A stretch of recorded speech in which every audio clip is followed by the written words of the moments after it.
ஸ்ரீ காளிமாதா ஜோதிடம் உலக புகழ்பெற்ற ஜோதிடர் பண்டித் மகாராஜா. காதல், கல்யாணம், உத்தியோகம், வியாபாரம், கல்வி, குழந்தை பாக்கியம் மற்றும் மந்திர சூனிய பிரச்சனைகளுக்கு நிரந்தர தீர்வு. வணக்கம். செய்தி வீச்சு உங்களை வரவேற்றுக் கொள்கிறது.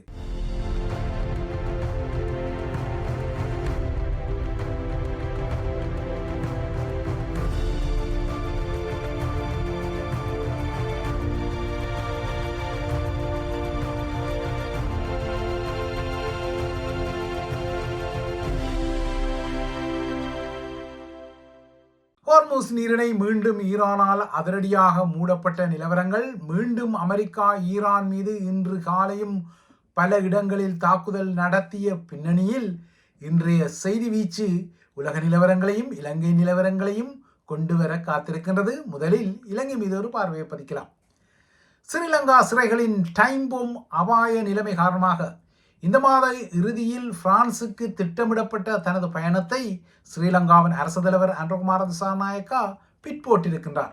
இந்த மாற்றம் குறித்து பிரான்ஸ் அரசாங்கத்திற்கு தகவல் தெரிவிக்கப்பட்டுள்ளதாகவும் இந்த ஆண்டின் பிற்பகுதியில் அனுரவின் பாரிஸ் பயணத்திற்காக ஒரு புதிய தேதி பிரான்ஸ் அரசாங்கத்திடம் கோரப்பட்டுள்ளதாகவும் ஸ்ரீலங்காவின் வெளியுறவு அமைச்சர் விஜித ஹேரத் தெரிவித்திருக்கின்றார். ஐரோப்பிய ஒன்றியம் தற்போது இலங்கைக்கு வழங்கி வரும் GSP+ வரிச்சலுகை திட்டம் எதிர்வரும் டிசம்பர் 31 முடிவுக்கு வர உள்ள நிலையில் அந்த வரிச்சலுகையை மேலும் ஸ்ரீலங்காவுக்கு நீடிப்பதற்கான ஒரு விண்ணப்பத்தை செய்வதற்கு தற்போது காலம் நகர்ந்து வரும் நிலையில் ஒன்றியத்தின் முக்கிய நாடுகளின் ஆதரவு இந்த GSP+ வரிச்சலுகை மீண்டும் ஸ்ரீலங்காவுக்கு கிட்டுவதற்கு தேவை என்ற அடிப்படையில் தான் ஒன்றியத்தின் முக்கிய நாடான பிரான்ஸை இந்த விடயத்தில் சமரசம் செய்து கொள்வதற்காக அனுரவின் பிரான்ஸ் பயணம் திட்டமிடப்பட்டிருந்தது.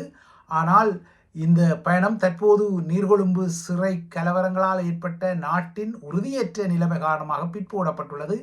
அனுரவின் இந்த பிரான்ஸ் பயணத்தின் போது பாதுகாப்பு உட்பட்ட விடயங்களிலும் ஒரு முக்கியமான ஒப்பந்தம் பிரான்சுடன் செய்ய இருந்ததாகவும் ஸ்ரீலங்கா அரசாங்கம் சொல்லிக்கொள்கிறது.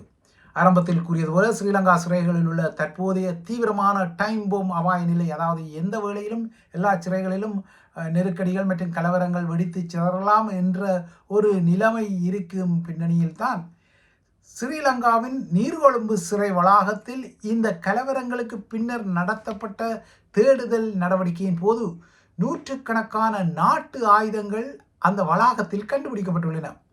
குண்டாந்தடிகள், கூர்மையான ஆயுதங்கள், இரும்பு கம்பிகள் என இவை பெரும் குவியலாக கண்டுபிடிக்கப்பட்டுள்ளமை ஸ்ரீலங்கா பாதுகாப்பு தரப்பை அதிர்ச்சிக்கு உள்ளாக்கி இருக்கிறது. எவ்வாறு சிறையின் கண்காணிப்பு அதிகாரிகளின் கட்டுப்பாட்டை மீறி இவ்வாறான ஆயுதங்களை கைதிகள் சேகரித்து வைத்தார்கள் என்கின்ற ஒரு நிலைமை இப்போது ஆய்வுக்கு உட்படுத்தப்படுகின்றது.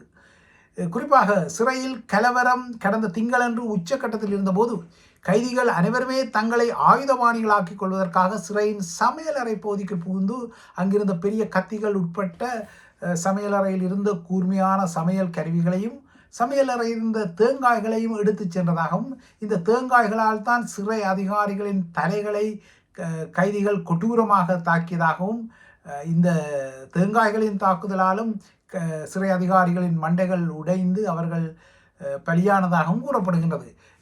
ஏற்கனவே பாறாங்கல்களால் சிறை அதிகாரிகள் தாக்கப்பட்டார்கள் என்ற செய்திகள் எல்லாம் இருக்கும் நிலையில் இப்போது தேங்காய்களாலும் அவர்கள் தாக்கப்பட்டார்கள், அடித்து கொல்லப்பட்டார்கள் என்ற புதிய தகவல்கள் வந்துள்ளன. இந்த நிலையில் சிறைக்குள் இடம்பெறும் பாதாள போத விநியோகத்தை அதிகாரிகளுக்கு போட்டு கொடுக்கும் உளவாளிகளாக சில கைதிகள் செயற்பட்ட நிலையில் இவ்வாறு அதிகாரிகளின் இன்ஃபோமர்களாக உளவாளிகளாக செயற்பட்ட கைதிகளை பாதாள உலகுடன் தொடர்பட்ட கைதிகள் ராஜபக்ஷ குரூப் என்ற கோட்வேர்ட்டை பாவித்து அடையாளப்படுத்தி அவர்களை அவதானித்து வந்ததாகவும் அவர்களின் நகர்வுகள், அவர்கள் எவ்வாறு ஸ்ரீலங்கா சிறை அதிகாரிகளுக்கு இந்த இன்ஃபர்மேஷன்ஸை வழங்குகின்றார்கள் என்ற நகர்வுகளை கண்காணித்து வந்துதான் இந்த கலவரத்தின் போது அவர்கள் குறிவைத்து தாக்கப்பட்டதாகவும் தெரிகின்றது. இவ்வாறாக போட்டு கொடுக்கும் குழுவில் உள்ள கைதிகளுக்கும் ராஜபக்ஷ அதிகார மையத்துக்கும் அதிக தொடர்புகள் இல்லை என்றாலும் அந்த குழுவில் உள்ளவர்கள் ராஜபக்ஷ குரூப் என்ற கோட் வேர்ட்டால் தான் அடையாளப்படுத்தப்பட்டிருக்கின்றார்கள். அதற்கு காரணமும் கூறப்படுகின்றது. பொதுவாகவே மறுதலையாக இந்த விடயத்தை பார்த்தால் போதைப்பொருள் சார்ந்த குற்றங்களில் உள்ளவர்களுக்கு தான் ஓரளவுக்கு ராஜபக்ஷ அதிகார மையத்துடன் பழைய தொடர்புகள் எல்லாம் இருந்த விடயங்கள் வெளிப்படையானவை. ஆனால் அவ்வாறாக ராஜபக்ஷவுடன் தொடர்புள்ள அதே குரூப் ஏன் எதிரணிக்கு இந்த ராஜபக்ஷ குரூப் என்ற கோட்வேட்டை பாவித்தது என்பதற்கு காரணம் இருக்கின்றது. ஏனென்றால் இந்த எதிரணியில் உள்ள இந்த அதிகாரிகளுக்கு உதவி செய்யும் இந்த இன்ஃபார்மர்களின் குழு அரசாங்கத்துக்கும் ஆட்சியாளர்களுக்கும் விசுவாசமானவர்கள் என்ற அடிப்படையில் எவ்வாறு ராஜபக்ஷ அதிகார மையத்தில் அவர்களுக்கு கீழ் இருந்தவர்கள் ராஜபக்ஷக்களுக்கு விசுவாசமாக இருந்தார்களோ அதே போல இந்த குழுவும் அதிகாரிகளுக்கு விசுவாசமாக இருந்து தம்மை குறித்து போட்டு கொடுப்புகளை செய்வதால் தான் இந்த ராஜபக்ஷ குரூப் என்ற அடையாளம் அவர்களுக்கு கோட்வேட்டாக போடப்பட்டதாகவும் தெரிகின்றது. இந்த ராஜபக்ஷ குரூப்பில் உள்ளவர்கள் தான் பாதாள உலக கைதிகளால் குறிவைத்து இந்த கலவரத்தின் போது தாக்கப்பட்டதாகவும் தெரிகின்றது. அவர்களும் மறுதலையாக இந்த பாதாள உலகுடன் தொடர்புட்ட கைதிகளை தாக்கின்றார்கள். இருவருமே பாதாள உலகுடன் தொடர்புட்ட கைதிகள் தான். ஆனால் இருவரும் வெவ்வேறான பாதாள உலகுடன் தொடர்புட்ட கைதிகள் என்பதும் குறிப்பிடத்தக்க விடயம். இதற்கிடையே இந்த சிறை கலவரத்துக்கு பொறுப்பானவர் என்ற அடிப்படையில் ஸ்ரீலங்காவின் நீதியமைச்சர் ஹர்ஷன நாணயக்காராவுக்கு எதிராக எதிர்க்கட்சிகள் ஒரு நம்பிக்கையில்லா பிரேரணியை கொண்டு வரும் முனைப்பில் ஈடுபட்டிருக்கின்றன.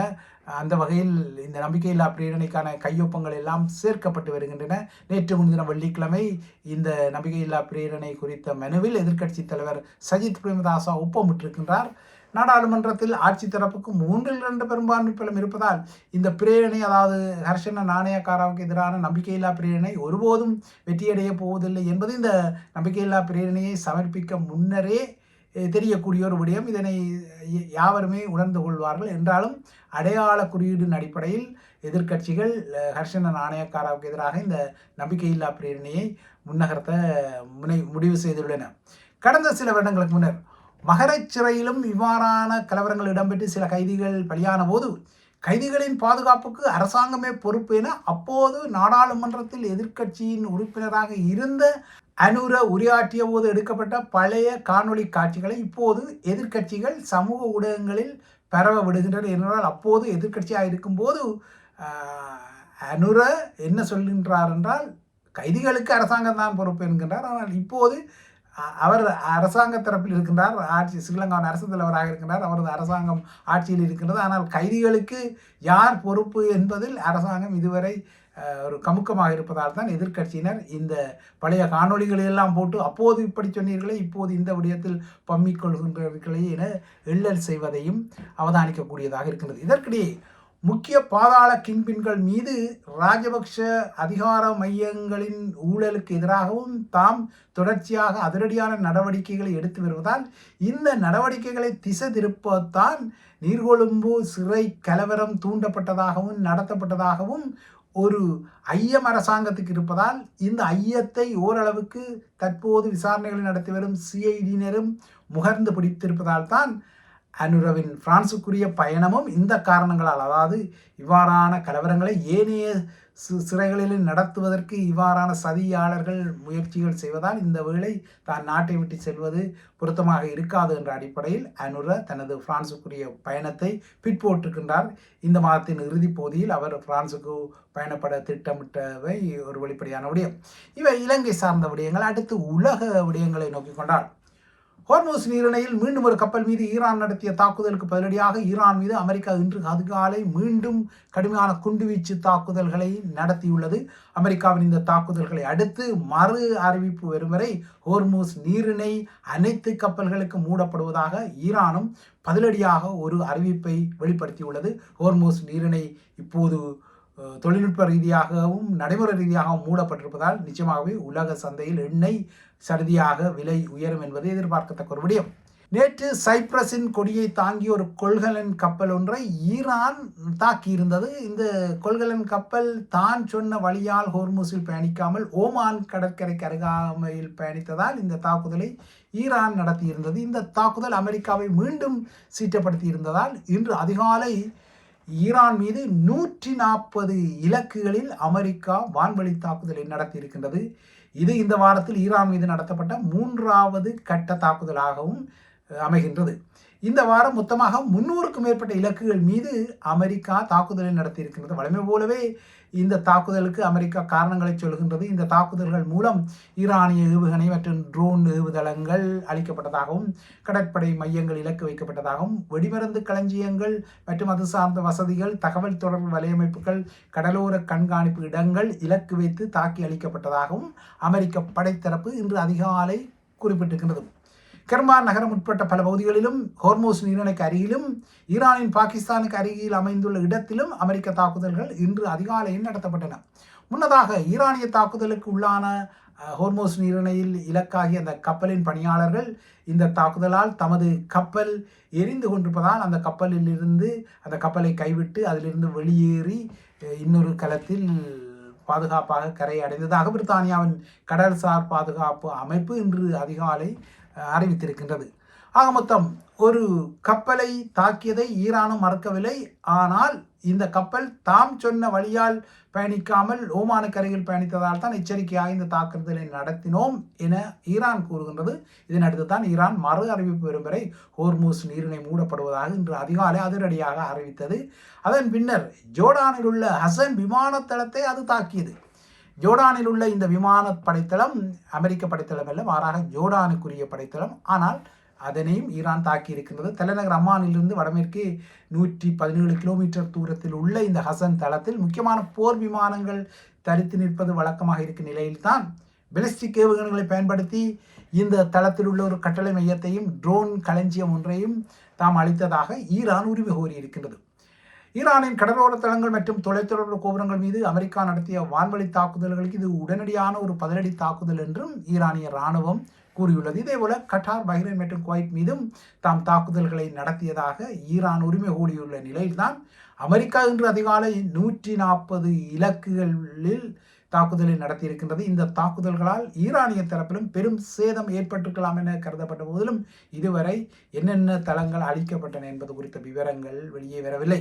அடுத்ததாக வியட்நாமில் இடம்பெற்ற மோசமான படகு விபத்தில் பலியான செல்வேசி நிறுவனம் ஒன்றின் பணியாளர்களான 10 தமிழர்களின் உடலங்களை தமிழகத்துக்கு மீண்டும் கொண்டு செல்ல தமிழக அரசாங்கம் தற்போது தீவிரமான முயற்சிகளை மேற்கொண்டுள்ளது. இந்த ஏற்பாடுகளுக்காக தமிழகத்தின் உயர் அதிகாரி ஒருவர் முதல்வர் விஜயின் உத்தரவில் வியட்நாமுக்கு பயணமாகியுள்ளதாக தெரிகின்றது. தாய்லாந்து வளைகுடாவில் உள்ள இந்த சிறிய தீவுக்கு உல்லாச பயணிகளாக இந்த செல்வோ நிறுவன பணியாளர்கள் உட்பட்ட இந்திய குடிமக்கள் சென்றபோதுதான் இந்த படகு கவிழ்ந்திருக்கின்றது. இந்த படகில் 32 இந்தியர்களும் 4 பணியாளர்களும் இருந்ததாக அறிவிக்கப்பட்ட நிலையில் பலியானவர்கள் போக ஏனைய 21 பேரை அப்பகுதியில் நின்ற ஏனைய சுற்றுலா படகுகள் காப்பாற்றியிருந்தன. எனினும் கடலில் மூழ்கியவர்களில் 10 தமிழர்கள் உட்பட்ட 15 பேர் பலியாகி இருக்கின்றனர். இதேபோல நேற்று தனது 88வது வயதில் காலமான பிரபல பாடகி ஜானகியின் உடலுக்கு இன்று மாலை கர்நாடக மாநிலத்தின் முழு அரச மரியாதையுடன் மைசூர் நகரில் இறுதிக்கிரியைகள் நடத்தப்பட உள்ளன.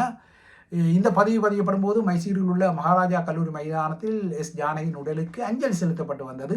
தென்னிந்தியாவின் கானக்குயில் என்ற வரம்பை பெற்ற எஸ் ஜானகி கடந்த 60 வருடங்களுக்கு மேலாக 20க்கும் மேற்பட்ட மொழிகளில் 42,000க்கும் அதிகமான பாடல்களை பாடிய ஒரு மூத்த பாடகி என்பது குறிப்பிடத்தக்கது. ஜானகியின் இறுதிச் சடங்கு மைசூர் போகாடி மயானத்தில் ஒரு குடும்ப நிகழ்வாக இன்று மாலை நடைபெறவுள்ளது. பாடகி ஜானகியின் மறைவுக்கு இந்தியா முழுவதிலும் உள்ள அரசியல் தலைவர்கள், திரைப்பட மற்றும் இசைத்துறை பிரபலங்கள், ரசிகர்கள் இரங்கலை தெரிவித்துள்ளனர். இறுதியாக உலகக்கிண்ண உதைவந்தாட்ட போட்டி தற்போது அரையிறுதி சுற்றுக்கு வந்துவிட்டது. இங்கிலாந்து மற்றும் அர்ஜென்டினா அணிகள் இப்போது அரையிறுதி சுற்றுக்கு தெரிவாகியுள்ளன. ஏற்கனவே பிரான்ஸ் அணி தெரிவாகி இருந்தது. அந்த வகையில் இப்போது அர்ஜென்டினா, இங்கிலாந்து அணிகளும் தெரிவாகியுள்ளன. நேற்றிரவு நடந்த போட்டிகளில் நோர்வே அணியை 2-1 என்ற கோல்களில் இங்கிலாந்து அணி தோற்கடித்து தனது இடத்தை உறுதிப்படுத்தியது. இந்த சுற்றுத்தொடரில் சிறப்பாக விளையாடிய நோர்வே அணி இங்கிலாந்து அணியுடன் போராடி தோற்று வெளியேறியுள்ளது.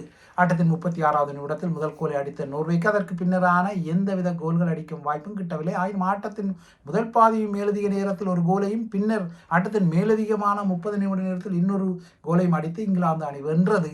இதே போல கன்சாஸ் நகர் மைதானத்தில் இடம்பெற்ற அர்ஜென்டினா மற்றும் சுவிஸ் அணிகளுக்கு இடையிலான போட்டியில் சுவிஸ் அணியை 3-1 என்ற கோல்களில் அர்ஜென்டினா வெற்றி பெற்று அரையிறுதிக்கு நுழைந்துள்ளது. போட்டி ஆரம்பித்து 10வது நிமிடத்தில் அர்ஜென்டினா அணி சுவிஸ் அணியின் தடுப்பாட்டத்தை உடைத்து முதற் கோலை அடித்திருந்தது. இதன் பின்னர் முதல் பாதியின் இறுதியில் ஆட்டம் கடுமையாகியது. குறிப்பாக சுவிஸ் அணியால் மேலதிக நேரத்துக்கு தள்ளப்பட்ட லியனல் மெஸ்ஸியின் அணி இறுதியில் 3-1 என்ற கோல் கணக்கில் வெற்றி பெற்றிருக்கிறது.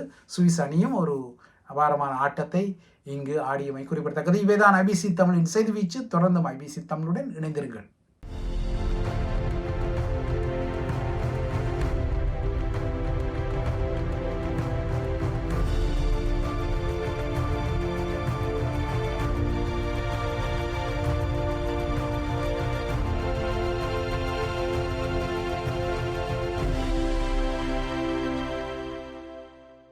ஸ்ரீ காளிமாதா ஜோதிடம் உலக புகழ்பெற்ற ஜோதிடர் பண்டித் மகாராஜா. காதல், கல்யாணம், உத்தியோகம், வியாபாரம், கல்வி, குழந்தை பாக்கியம் மற்றும் மந்திர சூனிய பிரச்சனைகளுக்கு நிரந்தர தீர்வு.